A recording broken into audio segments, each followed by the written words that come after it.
अस्सलाम वालेकुम नाज़रीन, एक महकती और चहकती सुबह के साथ मैं हूं आपका मेज़बान हन्नान बुखारी और मैं हूं फातिमा नासिर। सिटी एट 10 में आप लोगों को खुशामदीद कहते हैं। उम्मीद करती हूं कि आप लोग सब खैरियत से हैं, अपना भी बहुत बहुत ख्याल रख रहे हैं और अपने इर्द गिर्द के लोगों के साथ जितना हो सकता है हमदर्दी और काइंडनेस के साथ पेश आ रहे हैं, क्योंकि at the end of the day हर किसी की ज़िंदगी में किसी ना किसी तरह की मुश्किलात चल रही है और हो सकता है कि आपसे जो उनका इंटरेक्शन हो, जो 2 मिनट या 1 मिनट उनका आपसे इंटरेक्शन हो और आपकी कोई अच्छी बात, आपका कोई अच्छा एक्ट उनकी मुश्किल को आसान कर दे, उनके दिन को अच्छा कर दे, तो कभी आपने भूलना नहीं है। लाजमी तौर पे गुस्सा भी आ जाए, गर्मी भी ज़्यादा गुस्सा आ जाता है, लेकिन कोशिश करनी है काइंडनेस और हमदर्दी के साथ पेश है। तो जी बाकायदा तौर पे आगाज़ करते हैं और सबसे पहले बात करते हैं आइंदा 24 घंटे में फैसलाबाद में मौसम के क्या सूरत हाल रहने वाले।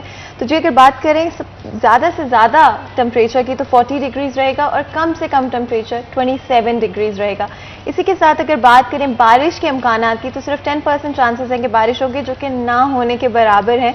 लेकिन फिर भी आपको पता है कि फैसलाबाद का मौसम पिछले कुछ महीनों से बहुत अनप्रेडिक्टेबल रह रहा है, यानी कि कभी भी बारिश हो जाती है, कभी भी हवा चलने लग जाती है। इवन सैटरडे को हमने फैसलाबाद में देखा कि काफ़ी हवा चल रही थी, इवन आंधी तक आना शुरू हो गई थी, लेकिन उसकी थोड़ी टाइम के बाद आंधी रुक गई थी। इसलिए कोई पता नहीं होता, आप लोगों ने अपना ख्याल रखना है, हाइड्रेटेड रहने की कोशिश करनी है और सनस्क्रीन लाजमी तौर पर इस्तेमाल करनी है। और ऑफकोर्स जो एक चीज़ मैं इस समय में कर रही हूँ वो है डिटॉक्सिफाइंग ड्रिंक्स, यानी कि आप अपनी पानी के अंदर, सादा पानी के अंदर आप कोई भी फ्रूट या कोई भी वेजिटेबल जो आपको पसंद है, स्ट्रॉबेरीज हो गई, क्यूकम्बर्स हो गए या लेमन्स हो गए, ऐड कर सकते हैं। पानी में जायका भी आ जाएगा और आप हाइड्रेटेड भी रहेंगे। बिल्कुल आप ठीक कह रही हैं। और जब मौसम की बात की जाती है तो शहरी बड़े कंसर्न होते हैं इस हवाले से, क्योंकि मौसम का मूड के साथ बहुत ज़्यादा लिंक होता है। और सैटरडे संडे की बात करें तो मौसम कदरे ठंडा था गुज़श्ता दिनों की निस्बत। शहर फैसलाबाद का टेम्परेचर जो है वो ठंडी हवाओं की वजह से काफ़ी डाउन गया था, लेकिन अब फिर से आज सुनने में आ रहा है कि 40 डिग्री सेंटीग्रेड रहेगा, जैसा कि फातिमा ने बताया, और आने वाले दिनों के अंदर मजीद बढ़ सकता है। लेकिन अगर बारिश होती है, क्योंकि मानसून का सीज़न भी चल रहा है, तो उसकी वजह से दर्जा हरारत जो है वो कम होगा। लेकिन आपने करना यह है कि अपने बॉडी को हाइड्रेटेड रखने के लिए वाटर बोतल लाजमी तौर पर साथ रखनी है। काम पे हैं, बाहर हैं, कहीं जा रहे हैं तो पानी जो है उससे परहेज़ नहीं करना, बल्कि डिहाइड्रेशन से बचने के लिए जो है ज़्यादा से ज़्यादा वाटर इनटेक करनी है, ताकि आपकी बॉडी जो है वो फिट, स्लिम एंड गुड रहे। तो आगे बढ़ते हैं जनाब। जैसा कि रोज़ाना की बुनियाद पे हम आपको कहते हैं, आपके अंदर कोई भी टैलेंट मौजूद है तो उस टैलेंट को ज़ाया मत होने दें। आपके अंदर एक्टिंग का टैलेंट है, स्केचिंग का टैलेंट है, सिंगिंग का टैलेंट है, होस्टिंग का टैलेंट है, या फिर कोई भी टैलेंट मौजूद है, उस टैलेंट की 30 सेकंड की वीडियो बनाएं और वीडियो बना के हमें व्हाट्सएप कर दें उस नंबर पर जो कि आपकी स्क्रीन के ऊपर इस वक्त दिया जा रहा है। हम आपका टैलेंट जो है वो अपने मॉर्निंग शो के अंदर दिखाएंगे और कोशिश करेंगे कि वो वायरल हो। और अगर आप वायरल हो जाता है तो आपको कोई ना कोई अच्छा प्लेटफॉर्म मिल सकता है जहां पे जाके आप अपने टैलेंट को मनवा सकते हैं। और यही नहीं बल्कि आपकी खुशियों में भी जनाब हम शामिल होंगे। आपकी खुशियां भी हमें उतनी ही अजीज़ हैं जितनी आपको अपनी खुशियां अजीज़ हैं। तो जनाब आप अपनी बर्थडे सेलिब्रेशन की, यानी सालगिरह अगर कोई मना रहा है तो उसकी 30 सेकंड की सेलिब्रेशन की वीडियो बना के हमें व्हाट्सएप कर सकता है उस नंबर पे जो कि इस वक्त आपकी स्क्रीन के ऊपर दिया जा रहा है। हम आपकी बर्थडे सेलिब्रेशन को ऑन स्क्रीन दिखा के अपने शो से आपकी खुशियों में शामिल होने की कोशिश करेंगे और ढेरों तमन्नाएं, नेक ख्वाहिशात का इजहार भी आपके साथ करेंगे। तो आज अली भट्ट हैं जनाब, जिन्होंने हमें अपनी सालगिरह की ज़बरदस्त सी वीडियो भेजी है सेलिब्रेशंस की। आइए आपको दिखाते हैं।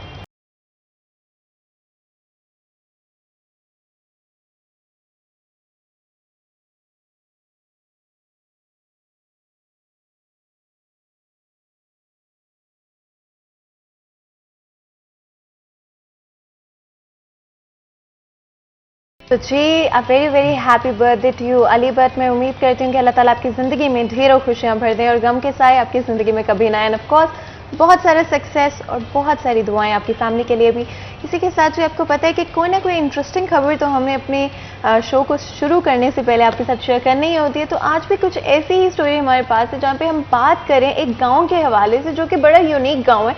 मैं आपको बता तो दूँ, लेकिन इस गाँव की खासियत जो है मैं चाहती हूँ कि हमारे रिपोर्टर हैं अली, वो आपको खुद ही बताएं। तो जी देखें ये वीडियो और हम आपके साथ ही हैं। फैसलाबाद के एक गांव ओडावाला में मौजूद हूं, जहां पे ना तो कोई सिगरेट पीता है और ना कोई दुकानदार सिगरेट फरोख्त करता है। अगर शादियों की बात करूं तो शादियां भी मुकम्मल सादगी के साथ की जाती हैं। इस गांव की और क्या क्या सलाहियतें हैं, आइए आपको दिखाते हैं। निकाह का प्रोग्राम होता है वो हमारी मस्जिद में होता है। जब कोई बारात बाहर से आती है तो लोगों को बताया जाता है कि हमारे गांव में निकाह जो होगा वो नमाज के बाद किया जाएगा, सादगी के साथ। यहाँ पे आपके गांव के चर्चे पूरे पाकिस्तान में यानी कि इससे बाहर भी हैं। एक सवाल था, क्योंकि मैं विजिट कर रहा था गांव में, कि क्या यहाँ पे किसी जगह से कुछ सिगरेट मिलेगा जहाँ से हम लोग यहाँ से सिगरेट ले सकते? ਵਾਲੇਕੁਮ ਸਲਾਮ। ਨਹੀਂ ਬਾਈ ਜੀ, ਸਿਗਰਟ ਤਾਂ ਪਿੰਡ ਚੋਂ ਨਹੀਂ ਮਿਲਦਾ। ਸਿਗਰਟ ਤਾਂ ਇਹ ਇਨਫਰਾਦੀਅਤ ਆ ਸਾਡੇ ਪਿੰਡ ਦੀ। ਪਿਛਲੇ ਵੀ 25 ਸਾਲ ਤੋਂ ਸਿਗਰਟ ਤੇ ਪਾਬੰਦੀ ਹੈ, ਕਿਸੇ ਦੁਕਾਨ ਤੋਂ ਤੁਹਾਨੂੰ ਸਿਗਰਟ ਨਹੀਂ ਮਿਲੇਗੀ। ਇਹ ਇਨਫਰਾਦੀਅਤ ਆ, ਇਹ ਖੂਬੀ ਹੈ ਜੀ ਇਹ ਪਿੰਡ ਦੀ, ਕਿ ਤੁਹਾਨੂੰ ਇੱਥੋਂ ਸਿਗਰਟ ਨਹੀਂ ਮਿਲੇਗਾ, ਢੋਲ ਢਮੱਕਾ ਨਹੀਂ ਮਿਲੇਗਾ, ਨਾਚ ਗਾਣਾ नहीं मिलेगा, शादी ब्याह ਤੇ फजूल रस्म नहीं मिलेगी। ये है ओडा वाला गांव, जहां मुकम्मल गांव दीन के मुताबिक अपनी जिंदगी बसर कर रहा है।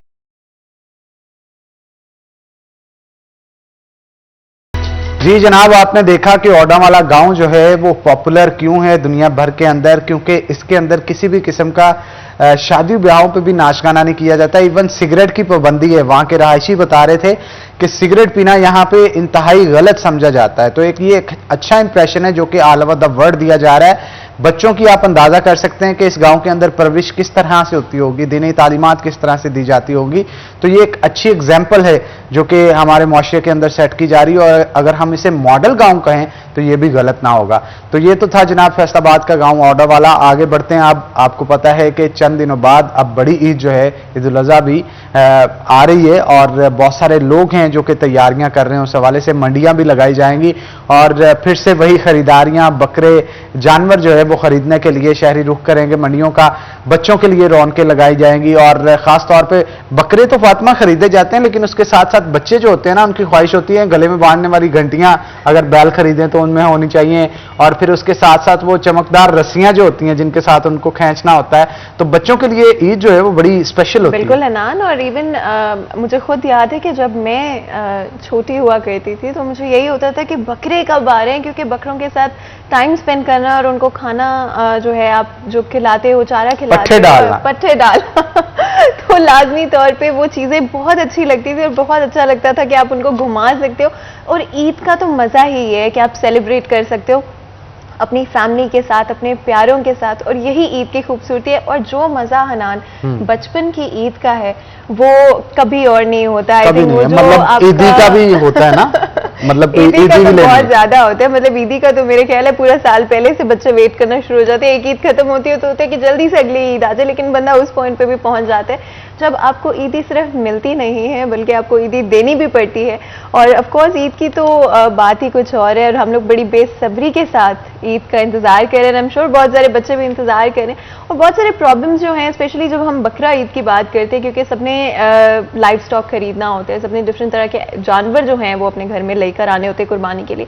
और उसमें हमने देखा कि मंडियों में रेट ज़्यादा हो जाते हैं। कई दफ़ा एक आम आदमी के लिए जो कि सिर्फ अपनी फैमिली के साथ सेलिब्रेट करना चाहता है, जो कि ईद मनाना चाहता है, लेकिन उसके लिए चीज़ें काफ़ी मुश्किल हो जाती हैं, जहाँ पर जानवर जो हैं काफ़ी महंगे होते जा रहे हैं। साथ ही साथ अगर उनकी हेल्थ के हवाले से बात करें तो अब तो ऐसे होने लग गया है कि अगर आप जानवर बहुत पहले खरीद लें, बहुत जल्दी खरीद लें, तो ईद के नज़दीक आते आते उस जानवर को कोई ना कोई बीमारी हो जाती है।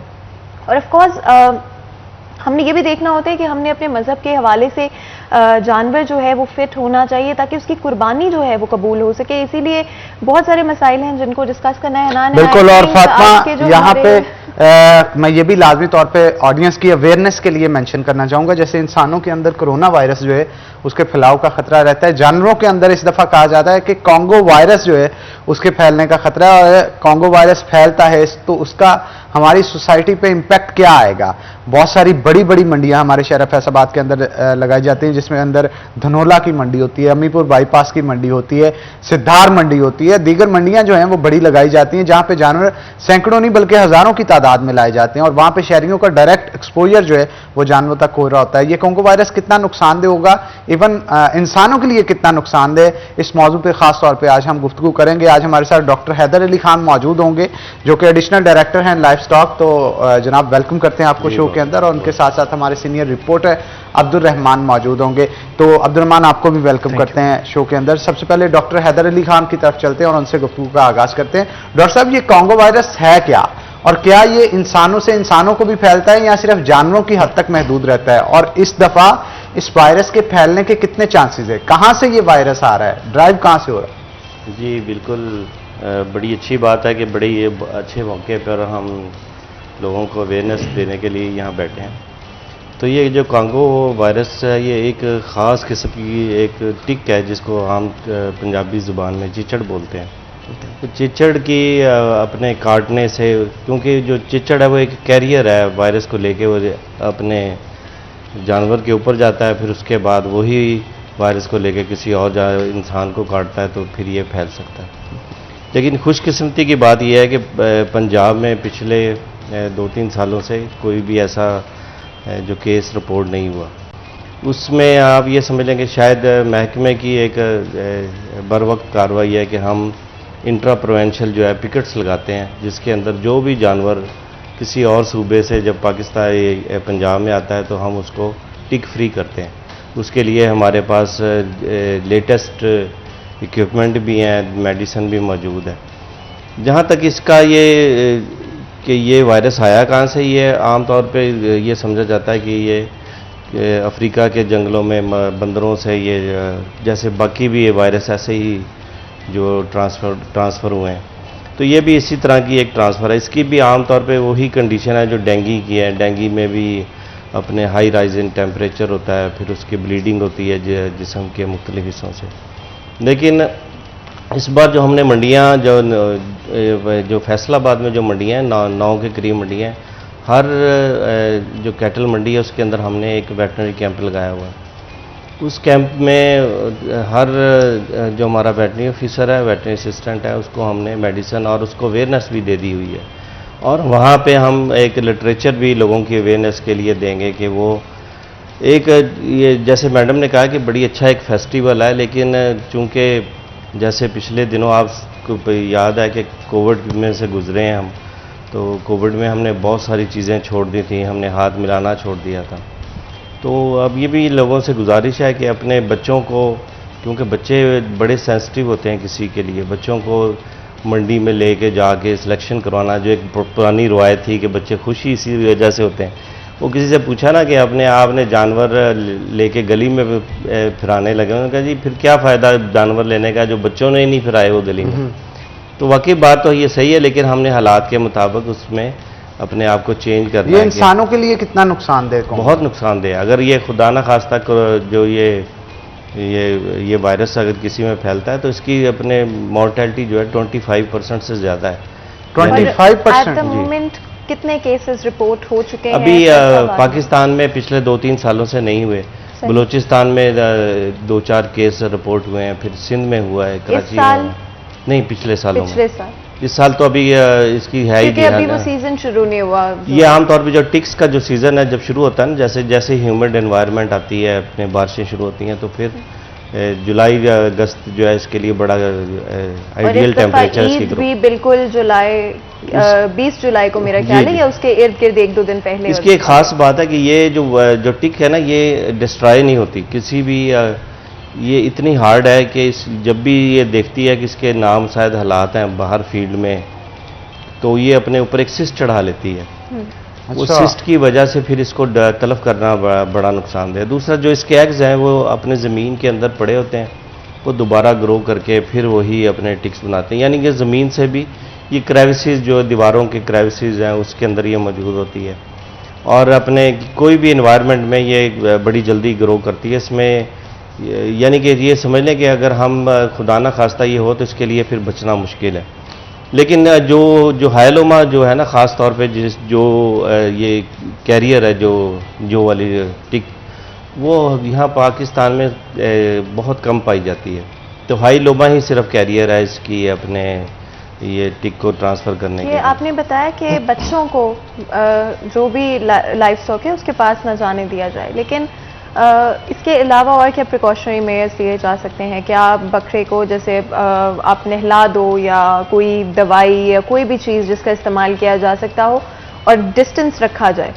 उसकी वजह बच्चों को दूर रखने की मैं इसलिए कह रहा हूँ कि हम जो स्प्रे कर रहे हैं ना, वो टॉक्सिक होता है, लेकिन हम उसकी कंसंट्रेशन इतनी डाइल्यूट करते हैं कि वो ना ही फार्मर के लिए नुकसानदेह हो, ना ही अपने कंज्यूमर के लिए हो, ना ही बच्चों के लिए हो, और ना ही जानवर के लिए अपने बिल्कुल लिए। आप ठीक कह रहे हैं। अब्दुल रहमान भी हमारे साथ मौजूद हैं, उनसे भी गुफ्तगू करते हैं। अब्दुल रहमान, महकमा लाइफ स्टॉक की तरफ से कोंगो वायरस से बचने के लिए क्या इहतमाम इस दफ़ा किया जा रहा है? मंडियों में कोई स्पेशल स्टॉल्स लगाए जाएंगे जहां पे जो भी जानवर आएगा उसे सैनिटाइज करके या किसी तरह अंदर लाया जाएगा? बी श्योर किया जाए कि इस पे ऊपर या इसके अंदर जो है ये वायरस मौजूद नहीं है। इसके लिए क्या स्ट्रेटजीज बनाई गई? राम, देखिए ये जितनी भी मंडियां लगाई गई हैं उसमें बाकायदा तौर पर कैंप बनाए गए हैं लाइफ स्टॉक की जानब से ना, जहाँ पर इनका कोई डॉक्टर बैठा होएगा और उसमें जो भी जानवर वहाँ पर आते हैं वो बाकायदा चेक होंगे। और फिर इसमें ये देखें जो बेचने वाले होते हैं ये बेसिकली खुद से बड़ी एहतियात करते हैं कि कोई भी जो चिचड़ है या ठीक है वो ना हो, क्योंकि इसमें जो लोग लेते हैं जानवर स्पेशली बकरा वो बिल्कुल भी ऐसा नहीं लेंगे जिस पे ये बीमारी ऑलरेडी हमलावर हो चुकी होगी। तो ये खुद से बड़ी एहतियात होती है। फिर उसके बाद दूसरा चेक ये लगता है कि इसमें जो लाइफ स्टॉक का अमला बैठा होगा फिर इसमें वो स्प्रे करेंगे, लेकिन स्प्रे क्योंकि अगर रूटीन में हर जानवर पे की जाए तो ये इंसानों के लिए या जानवरों के लिए कोई इतनी अच्छी नहीं होती। कोई भी जो प्रिकॉशंस मैयर्स हैं, स्प्रे हो गई या दूसरी तमाम चीज़ें, ये थोड़ा बहुत नुकसान तो पहुँचाती हैं। इसलिए कोशिश ये ही सिर्फ की जाती है महकमा लाइफ स्टॉक की जानब से या आम जो कसाब है उनकी जानब से भी कि जो जानवर मुतासर है सिर्फ उसी के स्प्रे की जाए, बाकी तमाम जानवरों के नहीं की जाए। लेकिन अगर कोई जानवर वहाँ पर मुतासर होता है, इसका मतलब है कि टिक उधर अटैक कर गई है, तो फिर वो इर्द गिर्द के जितने जानवर होंगे उनको भी स्प्रे की जाएगी। लेकिन इस सिलसिले में कोई अगर वैक्सीनेशन या कोई दूसरा तरीका जो है वो इस तरह से एग्रेसिव टाइप जो अडॉप्ट है वो नहीं किया जाता जब तक किसी की कोई कंप्लेन ना आए कि ये मसला आ रहा है। तब तक जो लाइफ स्टॉक कैंप है उधर वो ईद तक लगे रहेंगे। अच्छा अब्दुर्रहमान, आपसे मजीद भी गुफ्तगू करेंगे महकमा लाइफ स्टॉक के हवाले से, लेकिन मेरा ख्याल फातिमा ब्रेक का टाइम हो गया। बिल्कुल अनान, तो यहाँ पे एक छोटा सा ब्रेक लेते हैं, ब्रेक के बाद हाजिर होंगे, तो कहीं मत जाएगा, हमारे साथ रहिए।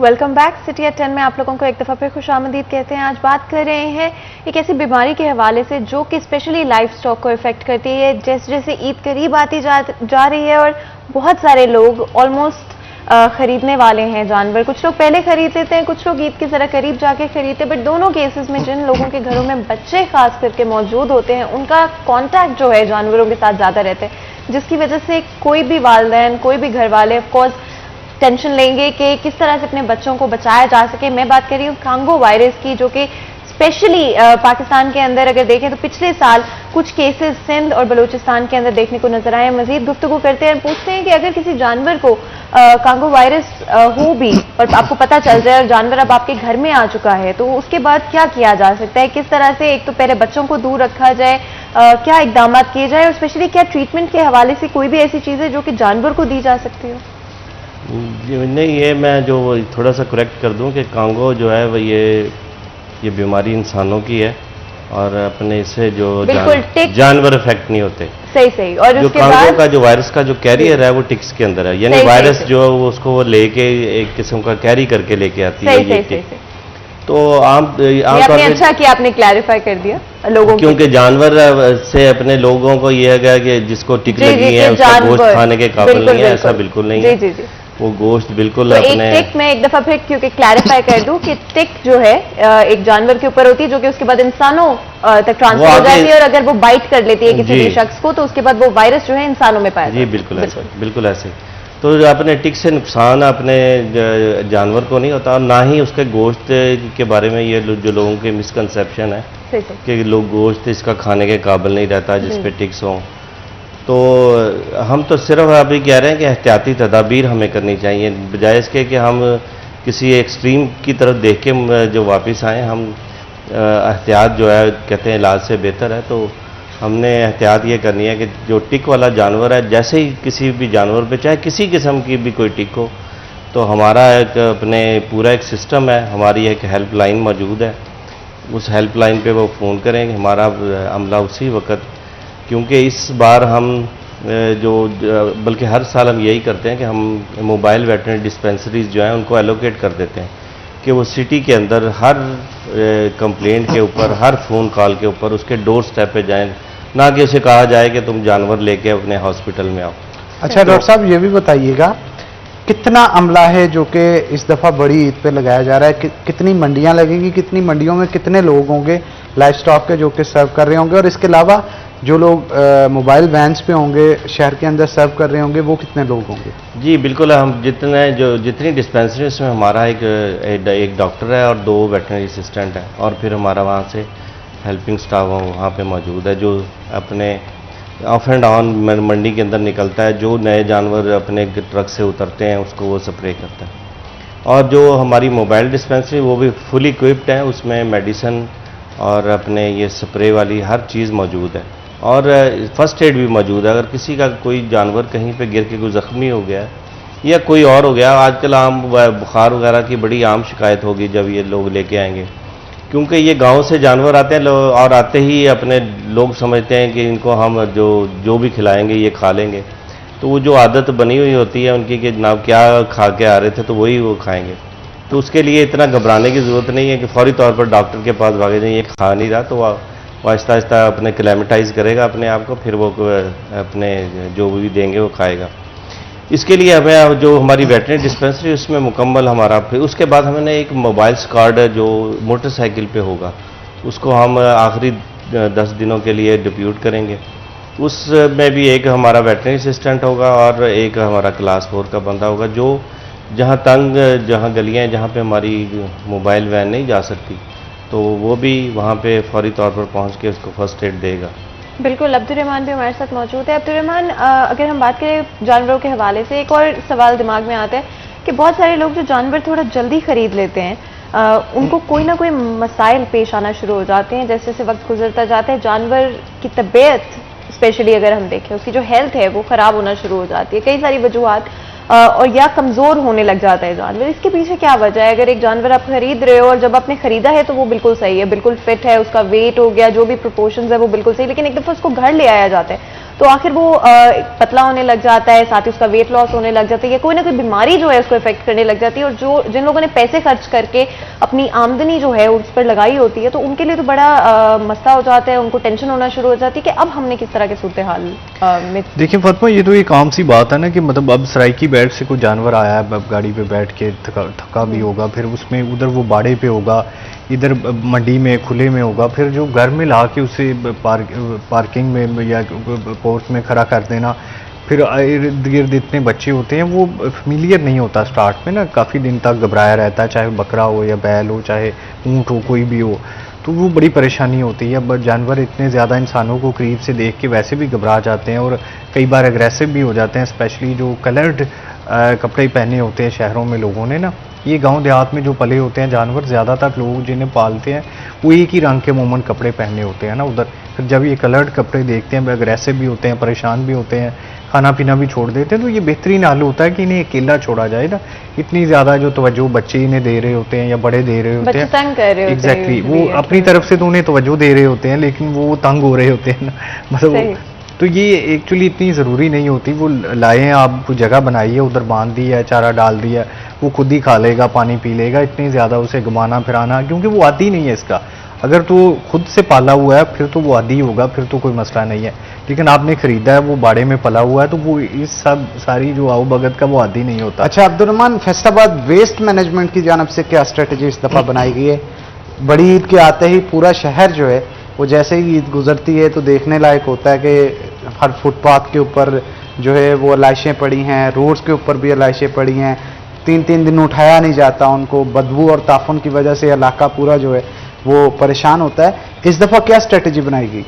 देखिए अनान, फैसलाबाद वेस्ट मैनेजमेंट कंपनी की जो कारकर्दगी है काशिफ आवान के होते हुए कुछ बेहतर रही है माजी से, तो ये उम्मीद की जा रही है इस बार भी बेहतरी होगी। उन्होंने अपना नंबर दिया होता है कि जो भी लाशें हैं वो फौरी फ़ोन करें, उठा ली जाएंगी, और ये एक्शन भी कई बार होते देखा है। तो उसके अलावा जो उनकी टीमें हैं मुसलसल, उन्होंने 3 दिन छुट्टी बंद की होती है, जितनी भी टीमें हैं कोई भी छुट्टी नहीं होती, तो वो 3 दिन तक इधर ड्यूटी पे रहती हैं। सबसे ज़्यादा जो जोर है वो पहले दिन पे होता है, क्योंकि पहले दिन कुर्बानियाँ सबसे ज़्यादा हो रही होती हैं, फिर दूसरे दिन उससे कम, तीसरे दिन तो बिल्कुल कम हो रही होती हैं। तो ये उनकी जानब से प्लान किया गया कि तमाम अमला ड्यूटी पर रहेगा। इसके अलावा रिक्शे जो हायर किए जा रहे हैं, लोडर रिक्शे, वो किराए पे 3 दिन के लिए लिए जाएंगे, ताकि कहीं पर भी जो कोई लाशें हैं उनकी कॉल आती है या सिटीजन पोर्टल पे जाती हैं या किसी भी जो कंप्लेंट सेल पे जाती हैं, कोई मीडिया पे खबर चलती है, उधर एक बाकायदा कंट्रोल रूम बनाया होता है जिसमें तमाम चैनल्स चल रहे हैं ताकि उन पे भी आ जाए कोई कंट्रोल रूम पे एक नंबर दिया उन्होंने, उस पर अगर कोई शहरी कॉल कर ले तो उसकी उधर से किया जाता। लेकिन फिर भी ये फैसलाबाद देखें काफ़ी अभी बड़ा हो चुका है, वो अपने रोना रोते हैं हर महीने कि उनके पास फंड्स की कमी है, कभी तनख्वाहें अदा नहीं हुई, कभी मशीनरी कम पड़ गई, और फिर जो इस वजह से ये इश्यूज़ भी सामने आते हैं। लेकिन उम्मीद की जा रही है कि इस बार जो तैयारियां पहले से बेहतर होंगी, लेकिन क्योंकि अभी मानसून भी साथ में शामिल हो गया और ईद के मौका पर अगर बारिशें होती हैं तो ये यकीनन बड़ा चैलेंज होगा इंतज़ामिया के लिए कि इन हालात से निपटे, क्योंकि जब पानी होता है तो उसमें जो अमदादी सरगर्मियाँ वो भी इतनी ज़्यादा तेज़ी से नहीं हो रही होती। फिर हनान में सबसे जो अहम बात शहरियों को कहूँगा कि ये शहरियों पर बड़ा डिपेंड करता है कि अपने घर की जो आलाइशें उठा के घर से बाहर फेंक देते हैं या सड़क पे फेंक देते हैं।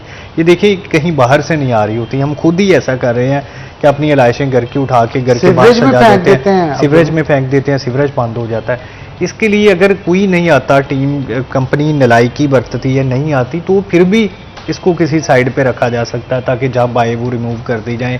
जहाँ कूड़ा स्टैंड बने हुए हैं वहां पर उठा के फेंकी जा सकती है। लेकिन पिछली दफा तो बैग्स भी डिस्ट्रीब्यूट किए गए। एग्जैक्टली इस बार भी करेंगे, लेकिन इतने ज्यादा बैग हो नहीं सकते। देखिए फैसलाबाद में कई हजार लोग जो है वो कुर्बानी देंगे, तो शहर में ज्यादा फोकस्ड होता है। लाखों रुपए की मालियत का अगर अब्दुर्रहमान ये खरीद सकते हैं तो मेरा ख्याल वहां पे स्टॉल्स होने चाहिए जो कि बैग्स भी प्रोवाइड करें।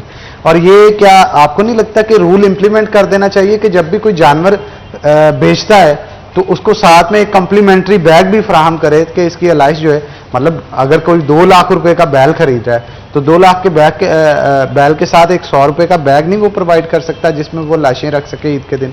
इस तरह की गवर्नमेंट की तरफ से, इंतजामिया की तरफ से कोई स्ट्रेटजी होनी चाहिए। अनान देखिए ये तो बड़ी आइडियल सूरत हाल है ना, हमारी जो आवाम है वो इतनी आइडियल सूरत हाल में रहने की आदी नहीं है। ये तो शॉपिंग बैग नहीं अपना एक लेते ना। देखें प्लास्टिक बैग के खिलाफ कितनी कंपेन चली है कि ये तलफ नहीं होता, कई हज़ार साल लग जाते हैं, फिर जाके ये ज़मीन में ख़त्म होता है, जगह घेरता है, तो उसके लिए अब दूसरे बैग रखे जाएं। करना तो जनाब इन्होंने नहीं है। मैं चाह रहा हूँ इंतजामिया इस पे एक्शन ले। जिस शख्स ने जानवर 2 लाख का बेचना है उसके साथ कॉम्प्लीमेंट्री करार दिया जाए कि आप देंगे जनाब अपने कस्टमर को, फ्री ऑफ कॉस्ट देंगे। उसमें जानवर की कॉस्ट में ही अगर उसे ऐड कर लिया जाए तो फिर हर शख्स की मजबूरी होगी, जो जानवर खरीदेगा ऑटोमेटिकली वो व्यापारी उसको बैग भी फराहम करेगा।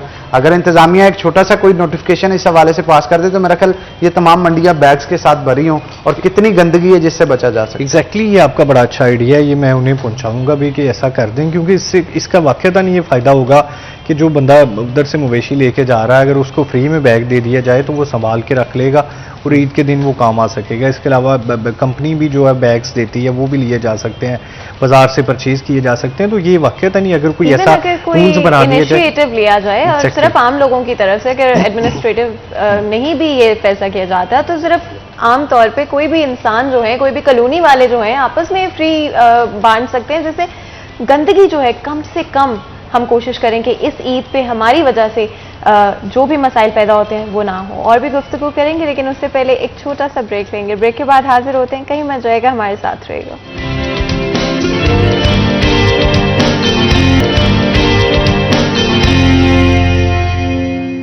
वेलकम बैक नाज़रीन। ब्रेक के बाद खुशामदीद। डॉक्टर साहब हमारे साथ मौजूद है, मजीद गुफ्तगू उनके साथ करते हैं। डॉक्टर साहब, अगर कोई जानवर जख्मी हो जाता है किसी वजह से तो उसके लिए क्या स्ट्रेटजी बनाई जाएगी? क्या उसको घर पे ही फर्स्ट एड दी जाएगी या फिर आपकी टीम की तरफ से, या फिर उसको लाया जाएगा महकमा लाइफ स्टॉक का जो कोई भी सेंटर बनाया जाएगा वहाँ पे? जी बिल्कुल, उसमें किसी को भी लाने की ज़रूरत नहीं है। जानवर किसी भी हमारे हॉस्पिटल में या किसी भी हमारी फैसिलिटी पे हमारा अमला खुद वहाँ पे पहुँचेगा।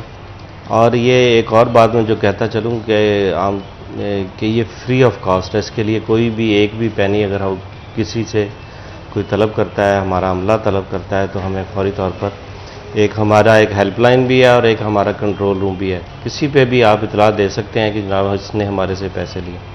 तो कोई भी ज़ख्मी होने की सूरत में या किसी भी अपने बीमारी की सूरत में, छोटी मोटी बीमारियां हर जानवर को जब ये लेके जाते हैं, अपने कोई डाइजेशन का, किसी को अपने डायरिया हो गया, ये सारी चीज़ें ये चलती हैं। इसकी भी दवाई हम उसको उसके घर पे देंगे, उसको बुला के नहीं देंगे। उसके लिए उससे कोई भी पैसा हम तलब नहीं करेंगे। इसके लिए वाफर दवाई हमारे पास इस वक्त मौजूद है। हम इस वक्त चूँकि हम एंटीबायोटिक्स नहीं लगाते कोई भी ऐसी मेजर डिजीज़ की, क्योंकि इसके फिर रेजिडुअल इफेक्ट जो है गोश्त के अंदर अपने ज़ाहिर होना शुरू हो जाते हैं, हम डिस्करेज करते हैं। लेकिन लाइफ सेविंग के लिए कहीं कोई ऐसी ज़रूरत पड़े कि जहाँ पे हमें लाइफ ज़िंदगी बचानी पड़े जानवर की, तो फिर हम ये वाले भी दूसरी मेडिसिन भी, स्टीरॉयड भी देने पड़ते हैं बाज़ दफ़ा।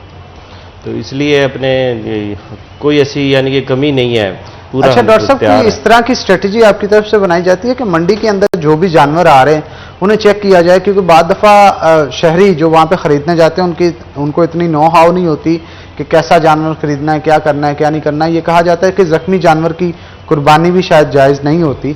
तो अगर वो जख्मी जानवर किस तरह से जज करे? अगर उसे नहीं जख्म नजर आता, घर के नजर आए, वापस जाए तो वो व्यापारी ही वहां पे मौजूद ना हो, तो उसके लिए कोई स्ट्रेटेजी बनाई गई है कि मंडी के अंदर जो जानवर दाखिल होंगे उनको गवर्नमेंट की तरफ से कोई चेक किया जाए, चेक जी एंड जी बैलेंस? बिल्कुल ऐसा ही है। जैसे ही वो मंडी के अंदर हमारी चूंकि जो चेक पोस्ट होती है जो मंडी में बिल्कुल गेट के ऊपर हमारा अमला बैठा होता है, तो जैसे ही वो जानवर उतरते हैं पहले तो उस पर एग्जामिन किया जाता है कि इसके अंदर कोई टिक्स वगैरह तो नहीं है, और दूसरी बात फिर कि ये अगर इसके कोई बीमारी है या ये चलने में है। फिर एक ख़ास तौर पे एक और बीमारी है जो बड़ी जल्दी एक से दूसरे में लगती है ना, वो फुट एंड माउथ है, जिसको हम आमतौर पे मुँह खुर कहते हैं। तो मुँह खुर का जो जानवर अगर मंडी में एक आएगा तो सारे जानवरों को वो मुँह खुर कर देगा।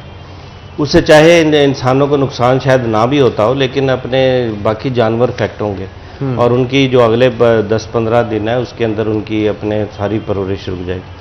उसके बाद हम जब जानवर उतर जाता है फिर उसको हम अपने उसे कहते हैं ये चला के लेके जाते हैं जहाँ भी उन्होंने बाड़े में जहाँ के पहुँचाने, वो तो उसके हम सारा ये एग्जामिन कर रहे होते हैं सारा सिस्टम उनका कि इस वक्त अपने।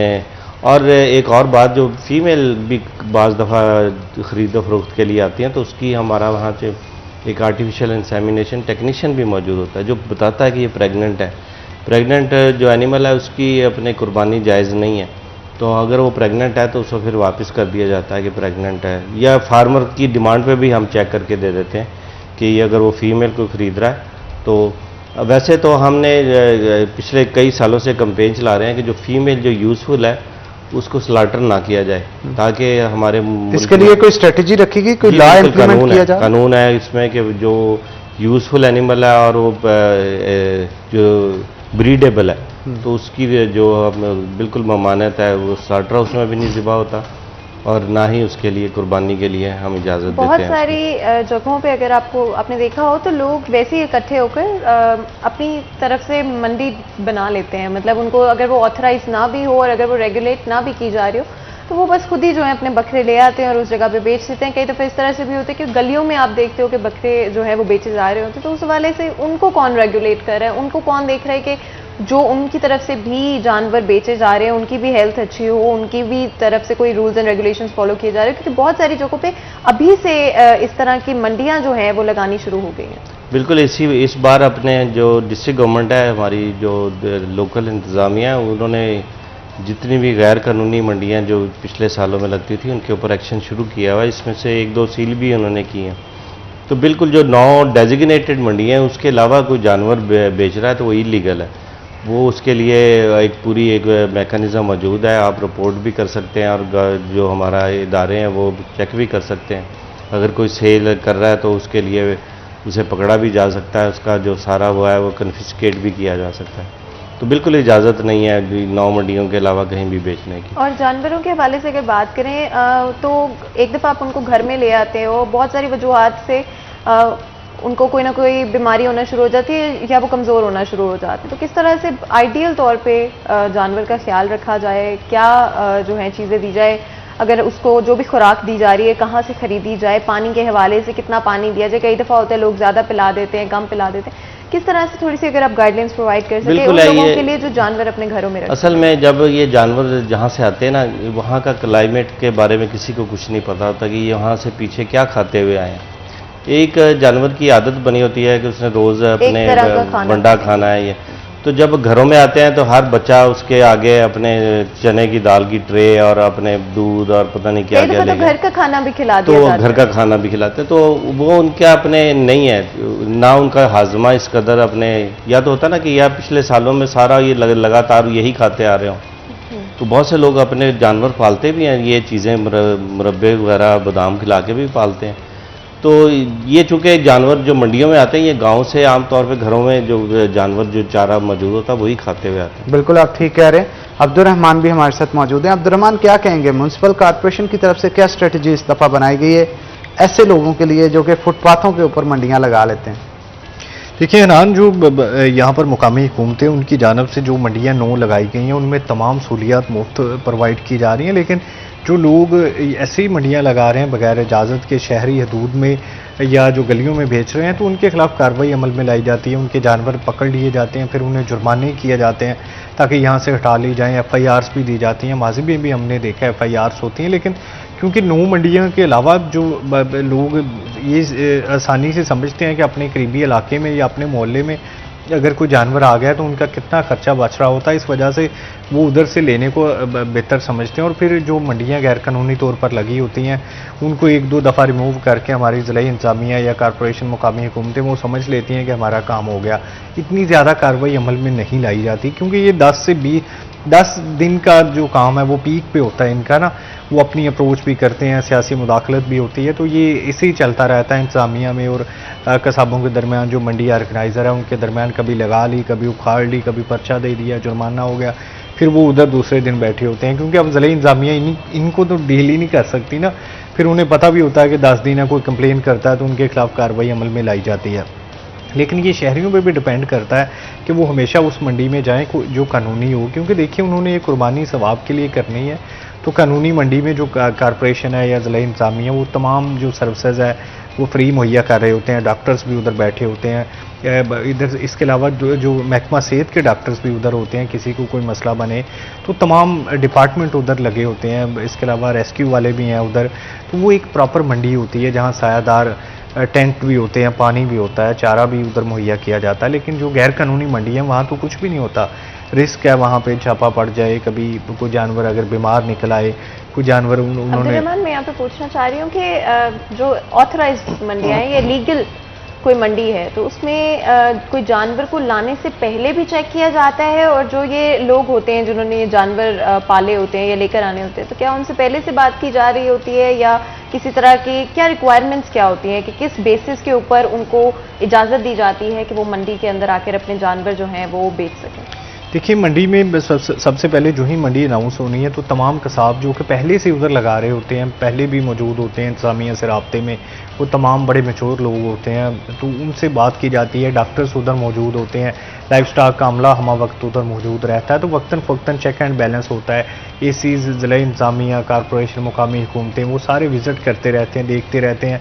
फिर जो पब्लिक की कंप्लेंट्स होती हैं कि ये जानवर बीमार है, अगर ये टिक्स है हमला किया है, तो वो फिर पूरी कार्रवाई अमल में लाई जाती है। एक बाकायदा प्रोसीजरल चीज़ें जो है वो मंडियों में जो कानूनी मंडियाँ नो लगाई गई हैं उसमें अडॉप्ट की जाती हैं, लेकिन जो गैर कानूनी है उधर कोई भी प्रोसीजर नहीं होता। वो 4 लोग भी बैठ जाते हैं, 10 लोग भी टेंट लगा लेते हैं, 20 लोग भी होते हैं, तो ये वो भी काम चलता रहता है, ये भी चलता रहता है। लेकिन क्योंकि यहाँ पर बाकायदा एक प्रोसीजर अडॉप्ट किया गया, जो कसाब है उनका राब्ता भी होता है, उनकी बाकायदा रजिस्ट्रेशन हुई होती है, इसलिए वो कोई भी 2 नंबरी नहीं करते, क्योंकि फिर जो कस्टमर है वो उन तक अप्रोच करते हुए उनके लिए आगे दोबारा मंडी में आना मुश्किल हो जाएगा। बिल्कुल ऐसे ही है, उनको जुर्माना करना या उनको पकड़ना वो मुमकिन बनाया जा सकता है। और इसी तरह से जो जानवर है वो किसी का अगर कोई मुतासरा हो किसी बीमारी से या टिक से, तो वो भी उसको भी पकड़ना मुमकिन हो सकता है कि वो क्यों ऐसा जानवर लाया। वो खुद भी ख्याल करता है, क्योंकि उधर बार बार जो डीसी साहबान हैं वो भी जा रहे हैं, दूसरे तमाम ऑफिसर्स जा रहे हैं, MPMNS विज़िट कर रहे हैं। वज़ीर आला की जानिब से MPS को ड्यूटियाँ दी गई होती हैं कि वो मंडियों का विज़िट करेंगे और उसमें जो तमाम चीज़ें हैं वो प्रोवाइड करेंगे। तमाम महकमे जो है उधर पाबंद किए होते हैं कि वो हमा वक्त मौजूद रहेंगे। उनको हेड्स को भी ये समझ लें अब से जो ही मंडियाँ लगेंगी उसके बाद तमाम जितने भी काम है वो सारा फोकस्ड जो है वो उन मंडियों पे होगा जिन जिन महकमों की ड्यूटी वज़ीर आला की जानिब से या पंजाब हुकूमत की जानिब से तफवीज़ की गई है। तो बिलाशुबा वो काफ़ी हद तक बेहतर जानवर भी उधर मिल जाता है, कंपटीशन भी अच्छा होता है, और जो हेल्दी एक उधर है वो तमाम चीज़ें उधर से प्रोवाइड हो सकती हैं। अच्छा, हर दफ़ा देखा जाता है अब्दुर्रहमान के कॉरपोरेशन की जानिब से जो फुटपाथ के ऊपर मंडियाँ मसनूई तौर पर लगाई जाती हैं व्यापारियों की जानिब से, इनके जानवरों को उठा लिया जाता है और उठा के जो है उनकी कोशिश होती है कि इसको लेके जाया जाए साथ। अगर ऐसा काम होता है तो क्या उनको जुर्माना करके उनके जानवर वापस दे दिए जाते हैं? क्या स्ट्रेटजी इनके लिए बनाई गई है? हाँ, हनानी उनको जुर्माना भी किया जाता है, वार्निंग भी दी जाती है। इसके अलावा इनके पास अपनी जगह भी मौजूद है जहाँ पर वो रख सकते हैं जानवर को, लेकिन वो इस वजह से नहीं रखते कि अगर कोई जानवर मर गया तो उनके लिए नया अजाब खड़ा हो जाएगा जिसका जानवर मरा है।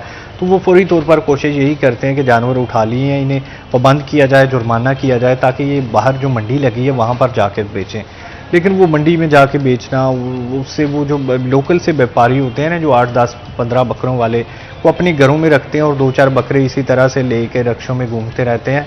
तो ये इनकी 8-10 दिन जंग जारी रहती है। कॉरपोरेशन इसमें जुर्माने भी आयद कर लेती है, अपना मुनाफा भी खड़ा कर लेती है, उनके इंस्पेक्टर्स भी मंथली ले लेते हैं। तो उसके अलावा जो आम किसाब है छोटा, उसका भी भला हो जाता है। बिल्कुल आप ठीक कह रहे हैं। डॉक्टर साहब भी हमारे साथ मौजूद हैं। डॉक्टर साहब, आप क्या कहेंगे, जानवरों का रेट तय अगर किया जाए गवर्नमेंट की तरफ से कोई, तो ये मुनासिब नहीं? लाइफ स्टॉक इस हवाले में काफ़ी हेल्प प्रोवाइड कर सकता है। हर दफ़ा जब भी देखने में आता है जानवरों का रेट पहले से भी ज़्यादा होता है। वही बकरे जो हज़ारों में थे अब लाखों में गए हुए हैं, और वही बैल जो लाखों में थे वो अब मिलियन के पास भी चले जाते हैं। 10-10 लाख का, 20-20 लाख का बैल भी देखने को मिलता है। आप इस हवाले से क्या कहेंगे? क्या स्ट्रेटजी बनाई जाए कि कितने केजी का बकरा हो तो इतनी कीमत होनी चाहिए, कितने केजी का बैल हो तो कितनी कीमत होनी चाहिए? इसका कोई स्ट्रेटजी बनाई? जो अब लाइफ स्टॉक डिपार्टमेंट है, इनके जो अपने गवर्नमेंट के लाइफ स्टॉक फार्म है, जिस पे ये हर साल ईद के करीब जाके जो अपने मेल है उनको ये सेल आउट करते हैं, तो उसके लिए फिक्स किया हुआ है इन्होंने कि रेट पर केजी लाइव वेट के हिसाब से ये सेल करते हैं। लेकिन उसका फ़ायदा अपने ये लोग गलत उठाते हैं। ये फिर अपने उनको ऐसी फीडिंग करवाते हैं कि कोई बेसन मिला हुआ पानी पिला देंगे तो उससे पेट फूल जाएगा, वज़न बढ़ जाएगा, या कुछ और ऐसे बेतहाशा ऐसी चीज़ें करते हैं कि जिससे वो वेट बढ़ा सकें। तो ये इसके बारे में 2-3 बार कोशिश भी की ताकि फ़िक्स रेट हो अपने के जी, ताकि बारगेनिंग की पोजीशन ही ख़त्म हो जाए। लेकिन ये इसके साथ साथ जो कुर्बानी है, बिल्कुल डॉक्टर साहब, बहुत सारी गुफ्तगू है जिस पे हम डिस्कस करना चाहते हैं, क्योंकि वक्त कम है। हम मज़ीद गुफ्तगू इस पर करना चाहते थे। बहुत शुक्रिया आपका, आपने कीमती वक्त हमें दिया। अब्दुर्रहमान, आपका भी बहुत शुक्रिया। इसी के साथ नाज़रीन एक छोटा सा ब्रेक लेंगे, ब्रेक के बाद दोबारा हाजिर होते हैं। कहीं मत जाइएगा, हमारे साथ रहिएगा।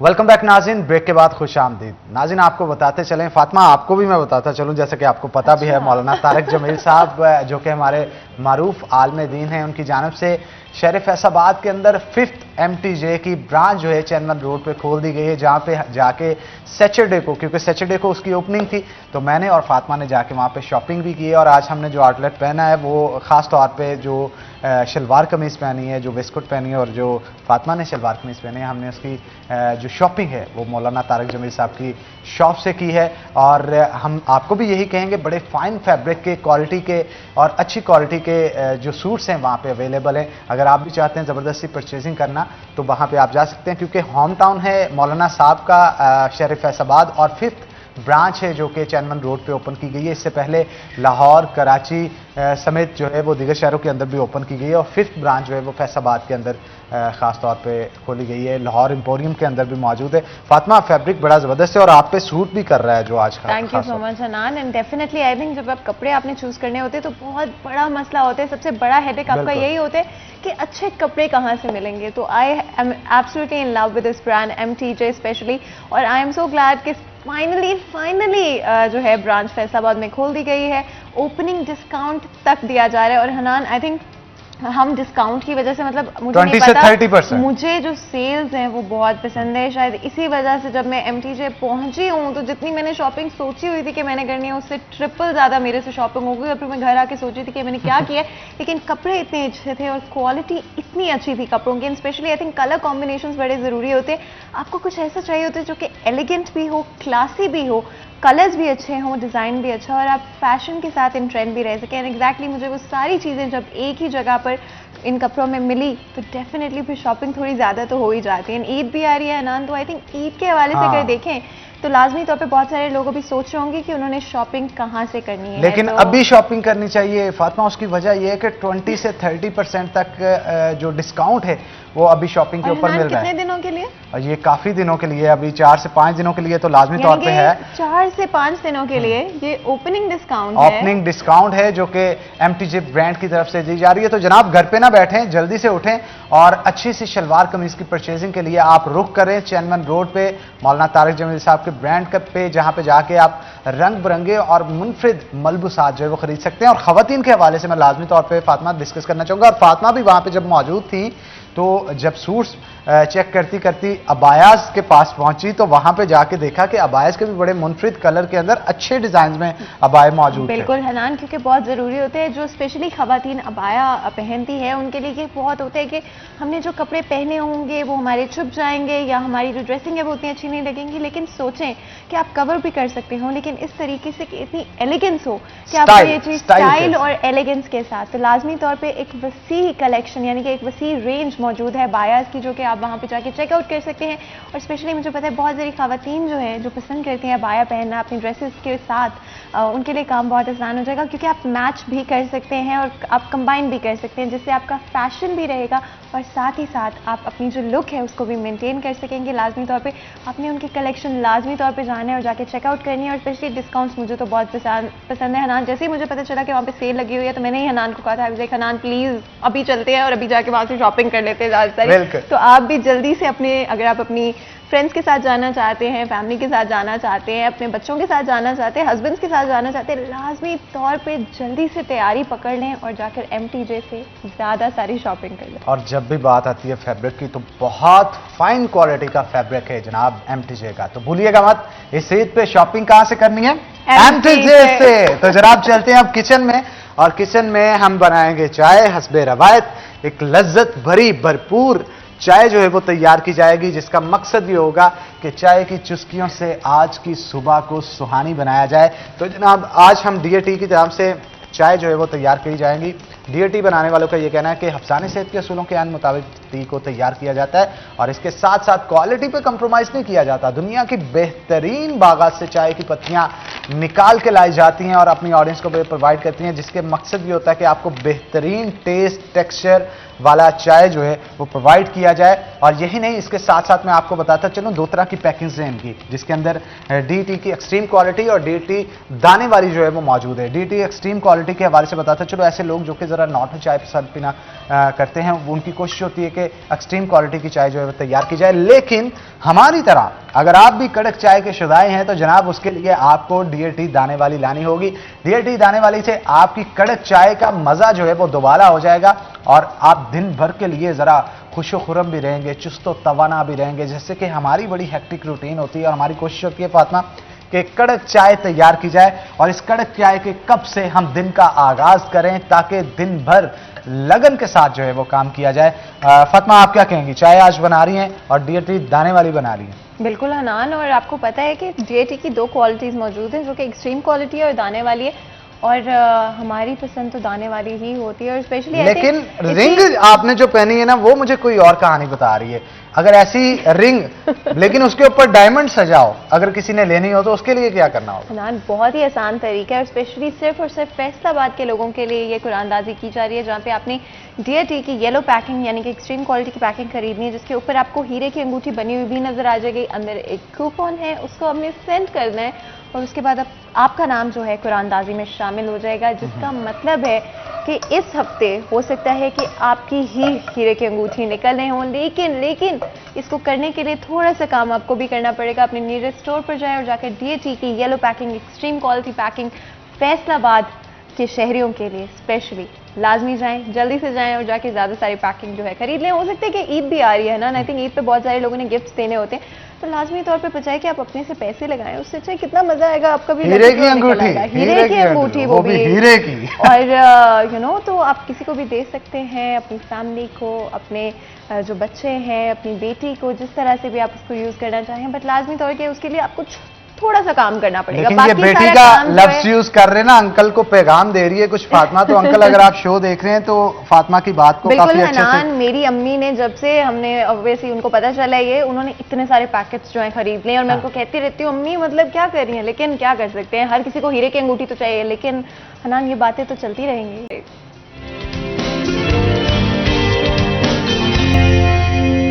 वेलकम बैक नाज़रीन, ब्रेक के बाद खुशामदीद। नाज़रीन, हुकूमत की जानिब से आवाम के ऊपर महंगाई का एक और बम जो है वो गिरा दिया गया है। वो बम क्या है कि ऐसे लोग जो कि अद्वियात खरीदते हैं किसी भी किस्म की, उनके ऊपर अब अद्वियात के ऊपर 1% एडवांस टैक्स जो है वो आयद कर दिया गया, जिसके बाद ऐसी कंपनीज जो कि अद्वियात बनाती हैं उन पे इसका क्या इम्पैक्ट आएगा, इस इंडस्ट्री का बिजनेस अब किस रुख चल पड़ेगा और इससे एक आम आदमी कितना अफेक्ट होगा, क्योंकि महंगाई आगे बहुत ज़्यादा है, चाहे बिजली हो, गैस हो, पेट्रोल हो या फिर एशियाई खुरोनोश की खरीदारी के मामलात हों। आम आदमी कहाँ पे एग्जिस्ट करता है ये सब लोग जानते हैं, और अगर उनकी माहाना उजरत को देखा जाए उसके बरक्स जितनी महंगाई हो चुकी है, किस तरह से वो अपना गुजर बसर करता है, ये चीज़ जो है, वो सोच जो है, वो इंसान की अकल में नहीं ये चीज़ें आ रही। क्योंकि एक शख्स जो कि तकरीबन 18 से 20 हज़ार अगर माहाना कमाता है, 3 शख्स भी घर पे मौजूद हैं, एक वो खुद है, एक उसकी वाइफ है, एक बच्चा है, तो उसने घर का किराया भी देना है, उसने बिजली का किराया भी देना है, उसने बिजली का बिल भी देना है और गैस का बिल भी देना है। इसके साथ साथ अपने बच्चे की पढ़ाई के एक्सपेंस उसने टॉलरेट करने हैं, बर्दाश्त करने हैं। ये बहुत मामला पचीदा दिन ब दिन होते चले जा रही है। अवाम जो है वो हुकूमत से नाखुश नजर आती है। इन तमाम तर सूरत हाल के हवाले से आज हम गुफ्तगू करेंगे। हमारे साथ मौजूद होंगे शराज भट्ट, हमारे सीनियर रिपोर्टर हैं, हमारे जो रमज़ान ट्रांसमिशन के एंकर पर्सन भी है। तो भट्ट साहब आपको वेलकम करते हैं शो के अंदर, और उनके साथ साथ हमारे साथ मियां तनवीर साहब मौजूद हैं जो कि फार्मास्यूटिकल एसोसिएशन के प्रेसिडेंट भी साबिक रह चुके हैं। तो आपको भी जनाब वेलकम करते हैं शो के अंदर। तो मियां तनवीर साहब की तरफ पहले चलते हैं। मियां साहब, पहले तो इस टैक्स के हवाले से ब्रीफ कीजिएगा कि ये किस मद में लगाया गया है और इससे आपकी जो स्पेसिफिकली फार्मास्यूटिकल इंडस्ट्री है इस पर डायरेक्ट इम्पैक्ट क्या आएगा, और एंड कंज्यूमर जो इसका होगा उसको कितनी मुश्किलात का सामना करना पड़ेगा। गवर्नमेंट गाहे बगाहे जो फार्मास्यूटिकल इंडस्ट्री के ऊपर जो टैक्सेस है वो तो पहले भी लगाती रहती है, और फार्मास्यूटिकल इंडस्ट्री जो है वो बहुत सारी किस्मों के जो टैक्स हैं वो पहले भी अदा कर रही है। अभी जिस तरह से गवर्नमेंट की कोशिश है कि उनकी जो मोस्ट ऑफ द कलेक्शन है वो इनडायरेक्ट टैक्सेस के जरिए ही है, तो ये भी एक इनडायरेक्ट टैक्स जो है वो एडवांस टैक्स की शक्ल में अभी इस फाइनेंस बिल में जो है वो नाफिज किया गया है। तो इसमें जो चेन है वो ऊपर से शुरू की गई है। मैन्युफैक्चरर को डिस्ट्रीब्यूटर से एडवांस टैक्स लेना होगा, और डिस्ट्रीब्यूटर को जो उसके रिटेलर्स हैं और जो होलसेलर्स हैं वो उनसे 1% और जो फाइलर हैं उनसे 0.5% जो टैक्स है वो कलेक्ट करके तो गवर्नमेंट के अकाउंट में जमा करवाना होगा। देखिए, गवर्नमेंट के टैक्स लगाने पे हमें कोई इतराज़ नहीं है, हम लोग सारे ही टैक्स पेयर हैं, मोस्ट ऑफ अस। डिस्ट्रीब्यूटर भी सारे टैक्स नेट में रजिस्टर्ड हैं, मैन्युफैक्चरर्स वो तो ऑलरेडी रजिस्टर्ड ही हैं, बहुत सारी लिमिटेड कंपनीज हैं और जो कुछ थोड़ी बहुत लिमिटेड नहीं है वो भी टैक्स नेट में हैं, और अपने टैक्सेस टर्नओवर टैक्स की शक्ल में, दूसरी जो नॉर्मल रिटर्न्स हैं उनकी शक्ल में भी वो सारे टैक्सेस जो हैं वो अदा कर रहे हैं। जितनी गवर्नमेंट को सप्लाईज की जाती हैं उन पे भी गवर्नमेंट विद होल्डिंग टैक्स की शक्ल में 4.5%, कुछ कंपनी से 4% और कुछ फार्मास्यूटिकल डिस्ट्रीब्यूटर से 1%, और सर्जिकल के ऊपर जो है वो 4.5% टैक्स है वो ऑलरेडी डिडक्ट कर रही है। तो हमारा तो गवर्नमेंट से अभी यही मुतालबा है, और इसके लिए हम पूरे पाकिस्तान में जो है वो लोगों के कन्वेंशंस भी हो रहे हैं, मीटिंग्स भी हो रही हैं। जो फार्मास्यूटिकल इंडस्ट्री है वो दोबारा से प्रोटेस्ट पे जाने के लिए तैयार हो रही है, और इसी सिलसिले में परसों 7 तारीख को एक पिंडी में पूरा पाकिस्तान लेवल का एक कन्वेंशन भी हो रहा है, और उसमें फिर जो भी डिसीजन होगा इसके हवाले से, टैक्सेस के हवाले से, क्योंकि इससे ना सिर्फ फार्मास्यूटिकल इंडस्ट्री के लिए, डिस्ट्रीब्यूटर्स के लिए, ट्रेडर्स के लिए बहुत ज़्यादा मुश्किलात खड़ी हो जाएंगी, बल्कि अवाम के लिए भी जो अद्वियात जो कि पहले ही महंगी हैं, पहले ही उनकी पहुँच से बाहर हैं, वो मज़ीद महंगी हो जाएंगी। तो ये जो टैक्सेस लगाए गए हैं, ये क्या ये भी बताया गया है कि ये किससे इस्तेमाल किए जाएंगे? क्या किसी और तरह से हेल्थ सर्विसेज के अंदर मरीजों को कोई छूट भी दी जाएगी, कोई उनके लिए मदद भी की जाएगी, कोई इकदाम किए जाएंगे, या फिर सिर्फ ये बता दिया गया कि इतना टैक्स लगाया जाएगा और आपको करना ही है, जिससे मुश्किलात जो हैं वो ज्यादा होंगी, कम नहीं होंगी? असल में ये जो टैक्स लगाया गया है ये इनकम टैक्स के एडवांस टैक्स की मद में लगाया गया है। सही। तो इनकम टैक्स का एडवांस जो टैक्स होता है वो पाकिस्तान में, जैसा कि आप सब लोगों के इल्म में ही है कि गवर्नमेंट टैक्स कलेक्ट तो कर लेती है, लेकिन आया अगर वो किसी ट्रेड के ऊपर या किसी डिस्ट्रीब्यूटर या दुकानदार के ऊपर वो टैक्स उतना नहीं बनता जितना कि उससे एडवांस टैक्स की शक्ल में ले लिया जाता है, तो उसके रिफंड का कोई सिस्टम नहीं है। साल से हमसे भी जो एक्सेस टैक्स, इनकम टैक्स की मद में लिया जाता है उसका कभी भी कोई रिफंड नहीं मिला, और अगर कोई बंदा रिफंड लेने की कोशिश करे भी तो उसके ऊपर इतने ज्यादा एक्सपेंस करने पड़ जाते हैं कि वो जितना टैक्स उसने पे किया होता है तो वो उसको भी भूल जाता है, उसको लेने में लगता है। तो सेकेंडली जो ये जो टैक्स आयद किया गया है, इसकी मद में गवर्नमेंट कोई आवाम को रिलीफ देने नहीं जा रही, ये तो जनरल उनकी जो टैक्स कलेक्शन है उसको बढ़ाने की एक कोशिश है। लेकिन मेरे ख्याल में कि ऐसी कोशिश उनको टैक्स नेट को बढ़ाने के लिए नहीं करनी चाहिए जिसका आवाम के ऊपर बहुत ज्यादा बोझ पड़ जाए और आवाम जो पहले ही मुश्किल में है उनको ज्यादा अगर मुश्किलात बात का करें सामना। लो इनकम हाउसेज के लिए या फिर ऐसे लोगों के लिए जो कि दिहाड़ी पर कमाते हैं, यानी कि उनकी जो सैलरी होती है वो डेली वेजेस होती है, सुबह से शाम तक काम करते हैं, शाम को उनको सैलरी दे दी जाती है। अगर उन लोगों के हवाले से बात करें जिनके घर का टोटल आमदनी जो है वो 20 से 30 हज़ार है या 20 हज़ार से भी कम होती है कुछ लोगों की, तो उन लोगों के लिए क्या कोई छूट दी गई है इन टैक्सेस के अंदर, या फिर उन लोगों पर भी इतना ही टैक्स लगाया जाएगा जितना कि एक ऐसे इंसान पर लगाया जाएगा जो लाखों में कमा रहा है? ये जो टैक्स है ना, ये हम तो यही कहते हैं गवर्नमेंट से कि जो बंदा ज्यादा बिजनेस कर रहा है, ज्यादा कमा रहा है, उससे ज्यादा टैक्स लिया जाए।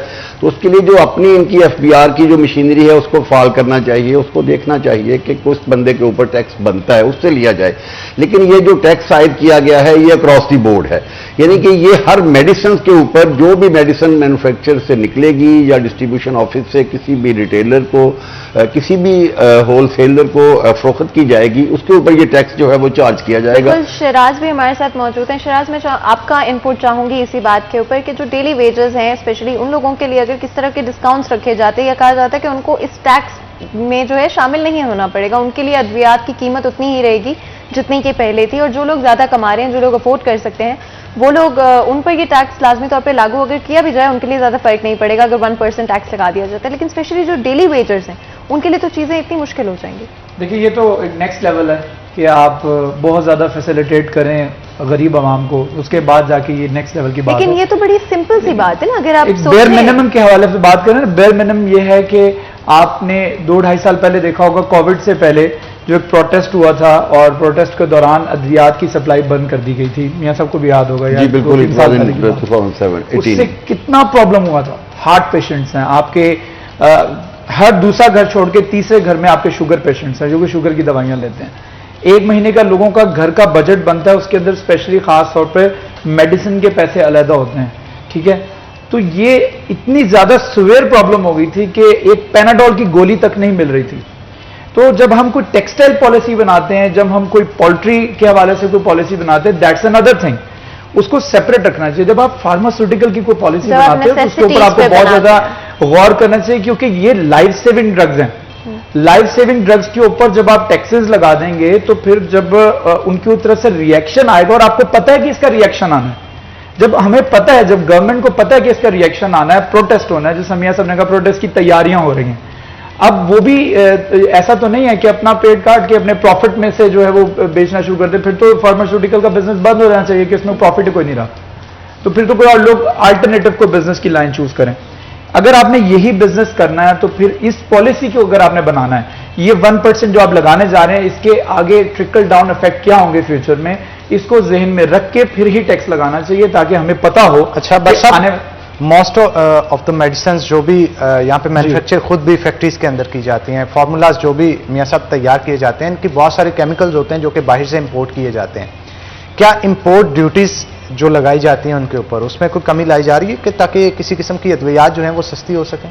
देखिए, अद्वियात के हवाले से भी तो टैक्सेस ही लगाए गए हैं, कोई ड्यूटी के ऊपर कोई छूट नहीं दी गई। जिस तरह से ऑटोमोबाइल कंपनी के अंदर उन्होंने FAD टैक्स खत्म कर दिया है, फेडरल एक्साइज ड्यूटी जो है उसको खत्म कर दिया है, जिसकी वजह से अब सुनने में आ रहा है कि अच्छी खबर है कि गाड़ियों की कीमतें कम होंगी 1.5-2 लाख रुपए। लेकिन फार्मास्यूटिकल के अंदर अभी सिर्फ टैक्स इंपोज किया है 1% और नॉन फाइलर के लिए जो है 0.5% है। तो ये जो 1% है इसका इफेक्ट बहुत भयानक होने जाने वाला है अगर इसके ऊपर हुकूमत ने कोई अमल दरामद ना किया या कोई कमी बेशी ना की या कोई फैसिलिटेशन का ऐलान ना किया।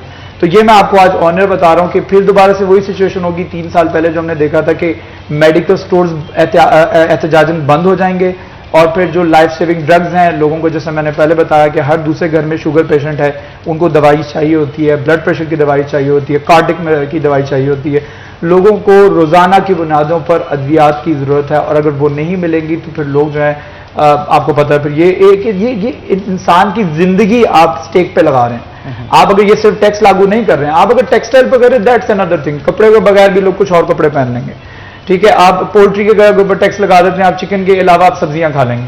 लेकिन भाई साहब है तो इंडस्ट्री ना ये भी पूरी, अब इसको भी किसी ना किसी तरह टैकल तो करना है। इसको टैकल टैक्सेस भी इकट्ठे मैं करना बताता है। हूं, इसमें सिंपल सा तरीका यह है कि आप टैक्स नेट को बढ़ाएं। आप जब टैक्स चेन को मुकम्मल कर लेंगे, हर मैन्युफैक्चरर से लेकर डीलर से लेकर रिटेलर तक टैक्स दे रहा होगा ना, ऑटोमेटिकली आप जो भी टैक्स लगाएंगे वो ऑटोमेटिकली आगे डिलीवर हो जाएगा। जब डिलीवर होगा वो एंड कंज्यूमर तक पहुंचेगा तो वो उसमें कोई प्रॉब्लम नहीं है। लेकिन जब आप दो एंड्स को टैक्स नेट में ले आएंगे और मिडिल वाले को टैक्स नेट में नहीं लेके आएंगे तो फिर प्रॉब्लम होगा। मिडिल वाला सोचेगा मैं टैक्स किसको आगे फॉरवर्ड करूं, मैं जो टैक्स पे करूं वो फिर जो टैक्स मैंने आगे फॉरवर्ड करना है वो मैं क्यों पे करूं। क्या इसमें एंड कंज्यूमर भी टैक्स दे रहा होता है? टैक्स दे रहा हो, एंड कंज्यूमर तो दे रहा होता है सारा, फिर एंड मसला जो एंड कंज्यूमर पे गिरता है। तो इस पे जो फार्मास्यूटिकल्स इंडस्ट्रीज होती हैं उनको उनके ऊपर भी टैक्स है, इनके ऊपर भी टैक्स है। ये क्या सिस्टम एक ऐसा पेचीदगी क्रिएट कर दी गई है जिससे एंड कंज्यूमर भी परेशान है, जो इंडस्ट्री वाले लोग हैं वो भी परेशान है।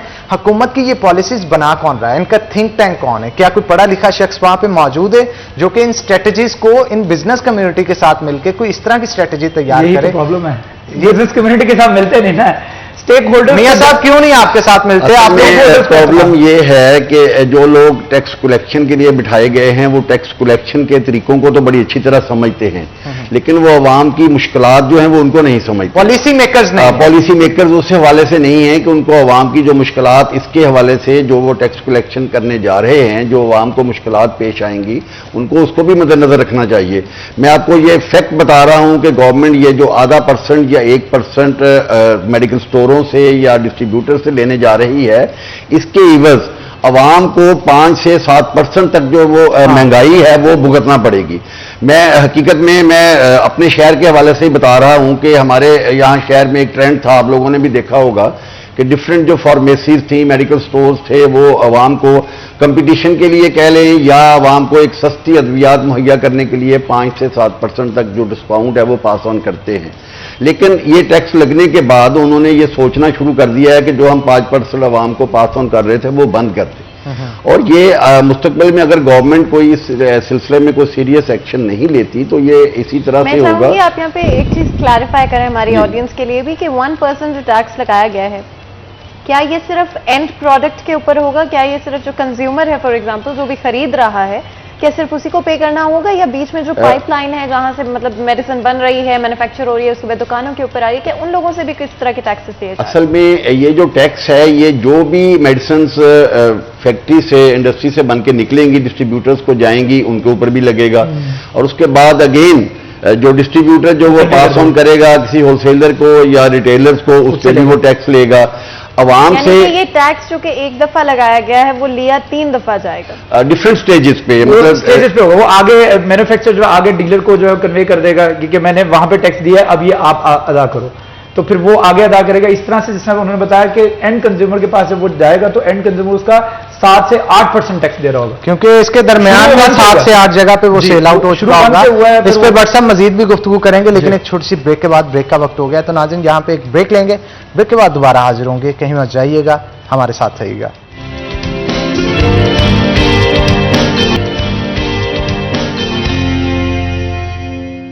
Welcome back. सिटी एट 10 में आप लोगों को एक दफ़ा फिर खुशामदीद कहते हैं। बात कर रहे हैं आज एक ऐसे टैक्स के हवाले से जो कि हमारी एक बेसिक नेसेसिटी, हर घर की ज़रूरत, यानी कि कहीं पे भी अगर आपको छोटा सा भी हेल्थ का मसला होता है, छोटी सी भी बीमारी होती है, तो उसके लिए आप क्या करेंगे? आपको दवाई चाहिए होगी, एक नेसेसिटी है ज़िंदगी की हर इंसान के लिए। और कुछ लोगों के लिए ये लाइफ सेविंग ड्रग है, यानी कि वो कोई नज़ला ज़ुकाम की दवाई नहीं बल्कि ऐसी मेडिकेशन जो कि शायद आपके हार्ट के लिए है या फिर शायद डायबिटिक है कोई, उनके लिए है। और उनकी इस बेसिक नेसेसिटी के ऊपर 1% टैक्स गवर्नमेंट की तरफ से इंपोज कर दिया गया है, जो कि 1% नहीं बल्कि जब उसको हम देखते हैं पूरे पाइपलाइन में, जब वो मैन्युफैक्चर होता है उसके बाद सेल आउट होता है, दुकानों पे आता है और फिर एंड कंज्यूमर तक पहुंचता है, जिसके ऊपर 7 to 8% प्राइसेस में इंक्रीज देखने को आएगा।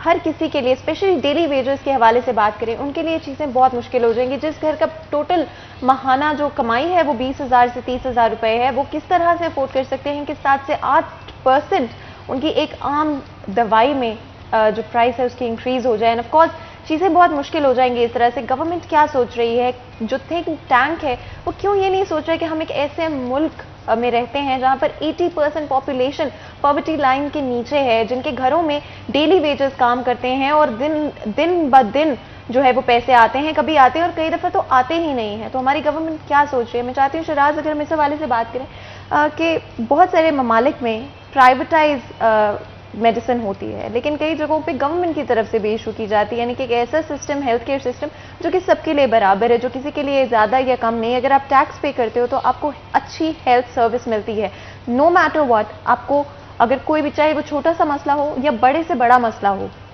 एक अमाउंट होता है जो आप मंथली पे करते हो, उसके बाद ये ईयरली पे करते हो या जिस तरह से भी आप पे करते हो, और उसके बाद आपकी हेल्थ सर्विसेज जो होती है गवर्नमेंट की रिस्पॉन्सिबिलिटी बन जाती है। अब उसके अंदर एक आम नज़ला जुकाम भी आता है और उसके साथ बड़ी से बड़ी सर्जरी भी उसी सिस्टम के अंदर इंक्लूड होती है। क्या हमारी गवर्नमेंट में कभी आगे जाकर ऐसा वक्त आएगा कि हमें ऐसा कुछ देखने को मिलेगा? क्योंकि अभी जो हालात नज़र आ रहे हैं वो तो जो बेसिक दवाइयाँ हैं जो लोग नहीं खरीद सकते, वहाँ पर भी हम लैक कर रहे हैं, यहाँ तक कि अब लोगों की पहुँच से ही बाहर हो जाएगी वो। देखिए, इस पे आपने सही बताया, वफाकी बजट जो पेश हो रहा था उसमें ये बात हुई थी और बड़ी उम्मीद है कि उसके ऊपर इम्प्लीमेंट भी किया जाएगा। खान साहब इस पे बहुत ज़्यादा गौर कर रहे हैं कि मेडिकल बजट जो है वो हर घर का मुख्तस कर दिया जाए, वो 10,000 हो, 20,000 हो, 30,000 हो, वो एक मुख्तस कर दिया जाएगा शनाख्ती कार्ड वाइज, यानी कि नादरा के साथ कांटेक्ट करके ये देख के डाटा लेके कि कौन कौन लोग जो डिजर्विंग है और उन लोगों को एटलीस्ट चलो स्टार्ट तो होगा ना। तो ये मेडिकल सर्विस अगर स्टार्ट हो जाए तो ये इससे ज़्यादा बेहतर कुछ नहीं है। लेकिन हमारे पॉलिसी मेकर, हमारी गवर्नमेंट जो है इस वक्त अपने आप को, हमारे मुल्क को कंपेयर कर रही है बाकी ममालिक के साथ टैक्स पेइंग में। हम टैक्स पे में अपने आप को कंपेयर तो करते हैं, लेकिन हमारी सोसाइटी और हमारा जो कल्चर, हमारी नॉर्म्स जो हैं, they are way different from the abroad. वो कैसे? वो ऐसे कि आज हमारा जो आम आदमी है वो दिल पे उसको हार्ट अटैक होता है और हार्ट पे हाथ रख के वो ये नहीं पूछता कि डॉक्टर कहाँ है या हॉस्पिटल कहाँ है, वो ये पूछता है कि यार तुम्हारा कुछ जानने वाला है फलां हॉस्पिटल में। जब ये चीज़ खत्म होगी ना हमारे मुल्क से कि जान पहचान और एक किसी का फ़ोन करवा देना, सिफारिशें करवा के किसी के पास दाखिल होना, जब ये चीज़ खत्म हो जाएगी तब हम समझेंगे कि हम अपने आप को कंपेयर कर सकते हैं बाकी ममालिक के साथ। क्योंकि बाकी ममालिक के अंदर ये फैसिलिटी, हेल्थ फैसिलिटी तो बेसिक्स हैं, ये बेसिक्स हम नहीं सोच रहे, इस वजह से तो हम टैक्स इंपोज कर रहे हैं। हम बेसिक सोचें कि हम जब दवाइयों के ऊपर टैक्स लगा रहे हैं उसका इम्पैक्ट क्या होगा आने वाले फ्यूचर में। अगर तो फार्मास्यूटिकल एसोसिएशंस ने हड़ताल कर दी और मेडिकल स्टोर्स बंद कर दिए, क्या होगा? लोग अद्वियात के लिए, डिस्प्रिन के लिए सिफारिशें कर रहे होते हैं, कोई डिस्प्रिन की एक पत्ता मिल जाएगा। आप कैन यू इमेजिन? मैंने ये तक देखा लोगों को कि पैनाडोल नहीं मिल रही, पैनाडोल के लिए फोन कर रहे हैं, यार एक पैनाडोल, 2-3 पैनाडोल के पत्ते जो है वो चाहिए, किसी से अरेंज करवा दो। We are living in the society और हम अपने आप को कंपेयर कर रहे हैं बाकी ममालिक के साथ। तो हमें इसके ऊपर ध्यान देना है कि एटलीस्ट जो आपकी बेसिक, वेरी बेसिक नीड है वो आपकी अद्वियात हैं। बट सब कोलैबोरेशन क्यों नहीं करते फार्मास्यूटिकल के ऑनर्स के साथ? ये तो नहीं होता, ये मियां साहब आपको बताएंगे कि ये मियां साहब आपने कभी अप्रोच नहीं किया? एतमाद में नहीं लिया सर, हम तो हर टाइम पे उनसे कोलैबोरेशन करने की कोशिश करते हैं। मैं आपको बताता हूं कि अभी पिछले सालों में गवर्नमेंट ने थोड़ा सा फैसिलिटेट किया था फार्मा इंडस्ट्री को। तो पिछले साल का आप डाटा निकाल के देखें कि जुलाई टू दिसंबर जो है वो फार्मास्यूटिकल की जो एक्सपोर्ट है वो 23% बढ़ी थी, ये that is on the record. तो लेकिन गाहे बगाहे जो गवर्नमेंट है वो ऐसी पॉलिसीज बनाती रहती है। 2017 में भी इन्होंने एक इसी तरह का काम किया था कि एक ड्रग एक्ट में नारवा किस्म की तब्दीलियां जो हैं वो कर दी थी। उसके लिए 2018 में पूरी फार्मास्यूटिकल इंडस्ट्री को, मैन्युफैक्चरर से लेके रिटेलर्स तक सबको स्ट्राइक पे जाना पड़ा। आप लोगों को याद है कि पूरे पाकिस्तान में कोई दवाई ढूंढने से भी नहीं मिलती थी। लोग सिफारिशों से पैनाडोल का पत्ता या कोई इंजेक्शन या कोई नल, एंटीबायोटिक्स बहुत शॉर्ट हो गई, हर चीज शॉर्ट हो गई थी उस वक्त। तो मतलब मार्केट में कोई चीज भी आपको ढूंढने से नहीं मिलती थी। रिटेलर से लेके रिटेल, होलसेल, डिस्ट्रीब्यूटर्स और मैन्युफैक्चरर सारे स्ट्राइक पे चले गए थे। अभी हम इस तरह की कोई सिमिलर सिचुएशन देखने वाले हैं? सिमिलर सिचुएशन जो अनरेस्ट है वो तो फार्मास्यूटिकल ट्रेड में इस वक्त भी उसी तरह से है।